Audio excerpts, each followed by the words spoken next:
Yung ribs ko na. Pakabot na naman sila pa.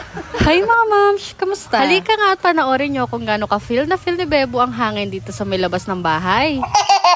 Medyo matagal-tagal na nga rin mula nung huli ako nag-voice over at nag-mini vlog ng ganito. Hinataw kasi natin girl ang pag-affiliate ngayong Burmans, kaya naman talaga mababaliw na lang ang babae na to kapag pinagsabay-sabay pa ang lahat. Kaya naman asahan nyo na after 1 month or 2 months na ulit ang kasunod nito. Grabe naman katamaran yan. Tara nga at magkape na nga muna tayo. Nakabakabahan naman itong babae na to. Andito nga palang si Dada sa bahay, kaya naman talagang Disney princess muna si ate girl. Wow! Kadalasan kasi kapag wala siyang pasok ay siya na rin ang tagaluto dito sa bahay. Tugon, sana all.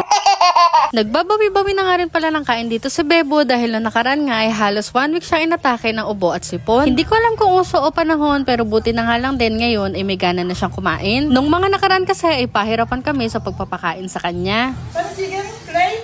Pan chicken? Baka ang sabi ng kaw.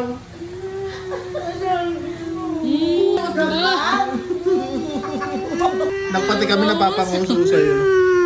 Nagpahinga nga lang muna kami after kumain dahil mamaya nga ilalayas na naman ang pamilya na to. At yun na nga muna ulit for today. Follow for more.